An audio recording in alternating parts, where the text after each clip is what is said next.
England vs France. What a game. 10-goal thriller.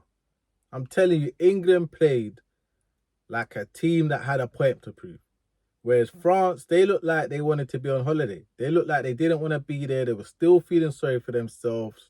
And apart from Mbappe and Olise, the rest of the team, they were still licking their wounds. Yeah, but anyway, let's get on to the game. Declan Rice was playing like a man possessed, scoring after intercepting a pass from Doué, who was been terrible all tournament, but he was terrible. But anyway, yeah, Declan intercepted the pass, drove forward with the ball, opened up his body, whipped it in the far corner, 1-0. Konsa then gets on the end of a Declan Rice corner, 2-0. Saka and Rashford combine on a counter-attack, which ends in Saka scoring from like 7 yards out, 3-0. Like, the French defending was non-existent. Like, literally, when them French defenders, particularly the fullbacks, were running towards it, I think the centre-backs were trying. They just, Konate and Lacroix, they just wasn't up to task. And credit to Ivan Toney, because he was occupying both of them. Like, he was occupying both of them. And then what that allowed is the runners to go beyond him untrapped. And then the wingers were just having a field day with them fullbacks, because they played their replacement fullbacks in Gusto and Theo Hernandez. So yeah, anyway, so Saka gets the third goal. Then a beautiful turn from Eze. Beautiful turn. And he released Saka with a through ball. Saka takes a touch and bang. Early strike, side netting. Yeah, 4-0. 4-0 at half-time. 4-0 at half-time. Quick little credit to Henderson, because a couple chances that France did have. Couple one-on-ones as well. Henderson made some good saves. One that was gonna go in, I think it was Gay cleared it off the line, but Henderson made the save initially to give Gay the time to come and clear it off the line. So yeah, quick mention to Henderson. But yeah, it was 4-0 and it was basically game over. 4-0 at half time, and it wasn't even competitive. It wasn't even close. Second half starts less than 5 minutes into the second half, yeah. Olise plays a delightful through pass to Mbappe, who applies a first-time finish with his weaker foot, if you can call it that. If you can call it that. First-time finish with your weaker foot. That is confidence. There's strikers that don't even do first-time finishes with their strong foot. But anyway, 5 minutes later again, Mbappe turns provider. Plays a beautiful through pass to Barcola down the left-hand side, where Mbappe drops off. Konza half goes with him. So he's in no man's land, because you've not committed and pressed him all the way to stop him from making that pass. But you've half gone with him, so you've left space in behind. And yeah, like I said, Doué was dreadful first half, so Barcola came on as a half-time substitute. You know he loved the space in behind. Kwanzaa couldn't recover. Barcola's through on goal. When Barcola's through on goal, you know defenders ain't catching him. It's just a thing of, is he going to finish or is he not? But yeah, bang, he finished it 4-2. Missed chances. Oh my word. France were missing sitters. When I say France, I mean mainly Olise. Mainly Olise. I don't think Olise even scored a goal this World Cup. He could have had 3 or 4 in this game alone. Dembele missed a sitter as well, but Olise missed at least, within this period, he missed at least 2. At least 2, yeah? But anyway, after that, Mbappe and Olise combined, played a nice little 1-2, reminded me of York and Cole.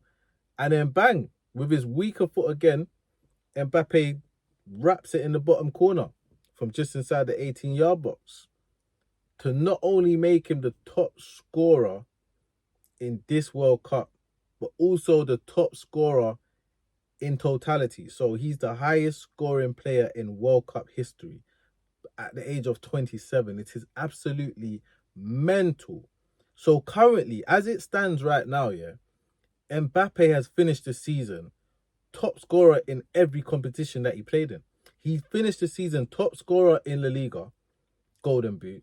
He finished the season top scorer in the Champions League, Golden Boot. And currently, unless Messi goes and bangs 3, he's currently the top scorer in the World Cup. It's mental, and people coming into this tournament, I'm battling people in the comments that are talking about, Mbappe ain't had a good season and whatnot and whatnot. Anyway, I digress. Let me carry on. After another 2 or 3 gilt-edged chances missed by France, particularly olise again, the impressive Spence, man. Listen, Jed Spence. What's actually impressed me about Jed is I was always like, when everyone was doing their little squads who they think should go before Tuchel actually announced his squad, I put Jed in my squad. But I had him in my squad for games like this, where I would bring him in and say, or games like against Argentina, where I'll bring him in on a man marking job. Like, listen, just take Messi out the game, take olise out the game, etc., etc. But what Jed showed us in this tournament is once his confidence grew, he showed us the other side to his game.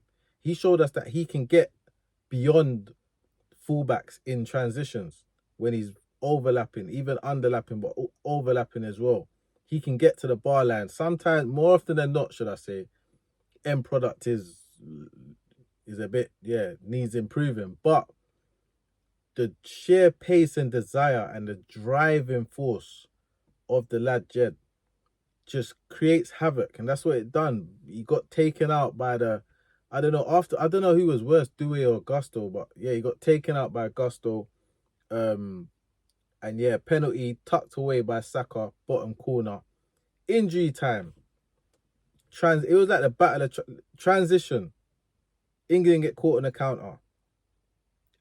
Down Jed's side as well, down England's left side. Dembele running through on goal. At this point in time, Chalobah has just come onto the pitch. So this is basically his first contribution. His first contribution should have been showing Dembele, who of course is both-footed, but you want to show him down the line. You don't want to let him cut inside and open up his body. However, that's exactly what Chalobah done. So Dembele chopped him, cut inside.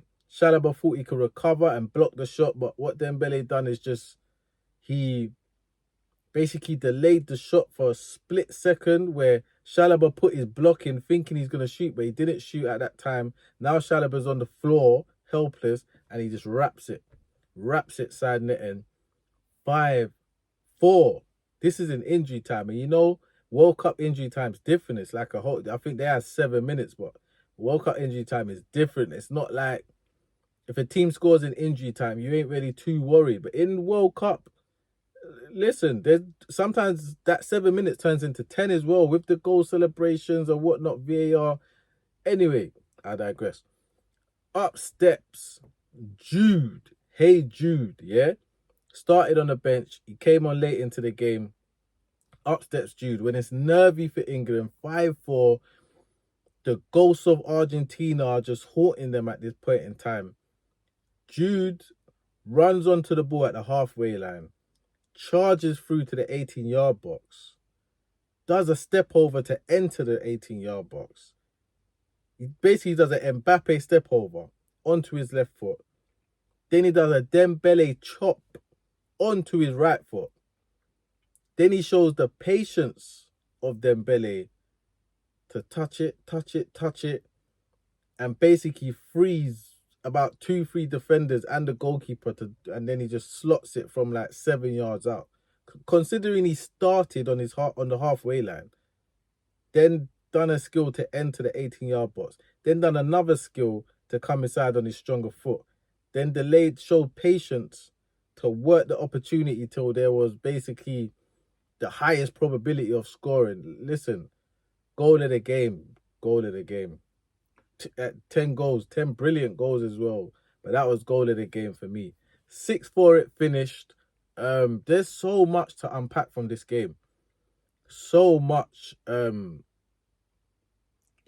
then at the same time, it's like, can you really take much from the game, considering it's a consolation prize for a bronze medal, considering France didn't turn up till the second half? Whatever Deschamps said to them, yeah. And even when they turned up with the second half, they're still playing not defensively, their second string team. So Do you know what I mean? What, I don't know. But anyway, but what I did take from it was first half, yeah, literally there was zilch to take from the first half. Like I said, they wasn't even there. They weren't present. France wasn't present apart from Mbappe and Olise. Second half, it turned into the battle of transitions. Now, France and England, it's fair to say, are the two best transitional teams. Yeah, it's like in boxing when they say styles make fights. So it gave a spectacular spectacle to watch, being the two best transitional teams. They don't care about possession. They're trying to get to goal in as little time as possible. So it's like France will attack. Once that ball breaks, England are like, yep, this is us now. Transition, counter-attack, SAKA, Rashford, let's go. Let's get to the other side of the pitch as quick as possible. Build-up play goes out the window of both these teams. And then when that attack breaks down, France are doing the same thing. Like, it was just entertainment to the fullest. Like, 10 goals. Remember, this is a 90-minute game of football. 7 minutes. You might as well say a 100-minute game of football. That's a goal every 10 minutes. Like, incredible stuff. However, nothing was learned as the scoreline showed. Like, for England, for me, nothing was really learned as the scoreline showed a lack of control. Being 4-0 up at half-time. Yeah. To winning 6-4, cool. But to be honest, they could have and probably should have lost, considering the chances that France missed. Players like Olise, Dembele were missing sitters. Olise could have got 4 or 5 alone, him alone. So considering that, it's like, what have we really learned? Because we already know that England are dangerous on transitions, good counter-attacking team, but they still showed that they lack that control. They still lack that. Like, so the things that the midfield in particular of England were getting criticised for, they're still apparent. Although Declan had a brilliant first half, those things are still apparent because you're 4-0 up, 4-0. Yet you, not to say that, listen, you're playing against France, they're gonna score. It's almost inevitable that they're gonna score. But for the game to end 6-4, and for that 6-4 to be kind to you, considering you was 4-0 up, it's crazy. It's crazy. But it also showed that England are much more comfortable playing on the front foot. Front foot football. Considering our world-class players are at the front of the team, are attacking players. So to try and play, to try and defend leads doesn't really make sense because that's where our worst players are. So why would we concentrate on the areas of our team that are the worst? It doesn't make sense. Front foot football is what suits England. Front foot football, you keep the ball where your world-class players are, up the top end of the pitch. So yeah, that's what I took from the game. Let me know if you agree, disagree. While you're here, like, subscribe, comment if you enjoy the content. If you don't enjoy the content, comment and let me know why. Love.